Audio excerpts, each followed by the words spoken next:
Hello hi అండి, welcome to our channel. Today మన special ఏంటంటే వెజ్ రైస్. ముందుగా ఒక ప్యాన్ తీసుకొని 2 టేబుల్ స్పూన్ ఆయిల్ యాడ్ చేసుకొని ఆవాలు జీలకర్రని కూడా యాడ్ చేసుకోవాలి. అలాగే ఉల్లిపాయ ముక్కల్ని కూడా యాడ్ చేసుకొని కలుపుతూ ఉండాలి. ఇలా ఆయిల్లో డీప్ ఫ్రై అవుతూ ఉండాలి. నెక్స్ట్ పచ్చిమిర్చిని కూడా వేసుకొని ఆయిల్లో డీప్ ఫ్రై చేయాలి. ఎల్లిపాయలను కూడా యాడ్ చేసుకోవాలి. ఎల్లిపాయలు యాడ్ చేయడం వల్ల ఏంటంటే టేస్ట్ అనేది బాగుంటుంది.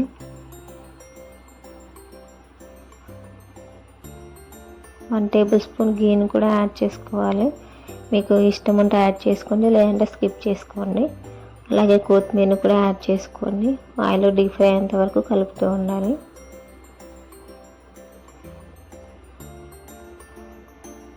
అల్లం పేస్ట్ని కూడా యాడ్ చేసుకోవాలి. బాగా మిక్స్ చేస్తూ ఉండాలి. చూడండి ఆయిల్ ఎలా డీప్ ఫ్రై అవుతుందో. అప్పుడు మనం కట్ చేసి పెట్టుకున్న వెజిటేబుల్స్ కూడా యాడ్ చేసుకోవాలి. నేనైతే వంకాయని యాడ్ చేస్తున్నాను. మీకు ఇంకా ఏమన్నా వెజిటేబుల్స్ యాడ్ చేసుకోవాలనిపిస్తే యాడ్ చేసుకోండి. నెక్స్ట్ క్యారెట్, అలాగే బఠానీని కూడా యాడ్ చేసుకుంటున్నాను. బఠానీ వేసే ముందు ఏంటంటే ఒక 5 మినిట్స్ బిఫోర్ వాటర్లో వేసుకున్న తర్వాత ఫ్రెష్గా వాష్ చేసుకొని అప్పుడు యాడ్ చేసుకోవాలి.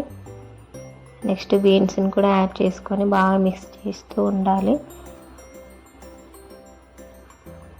వెజిటేబుల్స్ అన్ని ఆయిల్లో ఇలా మగ్గుతూ ఉన్న తర్వాత 1 టేబుల్ స్పూన్ పసుపుని కూడా యాడ్ చేసుకోవాలి.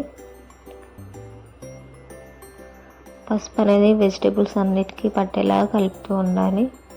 చూడండి ఎంత కలర్ఫుల్గా కనిపిస్తుందో. ఇలా ఒక 5 మినిట్స్ వరకు మగ్గనించి రైస్ని యాడ్ చేసుకోవాలి. అలాగే 1 టేబుల్ స్పూన్ కారంని కూడా యాడ్ చేసుకోవాలి. ధనియాల పౌడర్ని కూడా యాడ్ చేసుకొని బాగా మిక్స్ చేస్తూ ఉండాలి.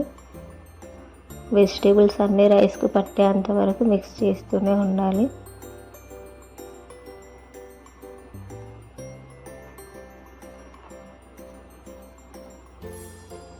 మీకు ఇందులోకి నార్మల్ రైస్ అయినా వాడుకోవచ్చు, బగారా రైస్ అయినా కూడా యూస్ చేసుకోవచ్చు. నేనైతే బగారా రైస్ని యూస్ చేసుకున్నాను. సాల్ట్ ఒకవేళ సరిపోకపోతే ఇప్పుడు మళ్ళీ ఆ సాల్ట్ని కూడా యాడ్ చేసుకోవచ్చు. సో నాకు తక్కువగా ఉంది, సో నేను 1 టేబుల్ స్పూన్ సాల్ట్ని కూడా యాడ్ చేసుకొని బాగా మిక్స్ చేసుకుంటున్నాను. సో ఫైనల్గా కొత్తిమీరని కూడా యాడ్ చేసుకొని బాగా మిక్స్ చేసుకోవాలి. ఇలా ఒక 1-2 మినిట్స్ వరకు మగ్గనిస్తూ ఉండాలి.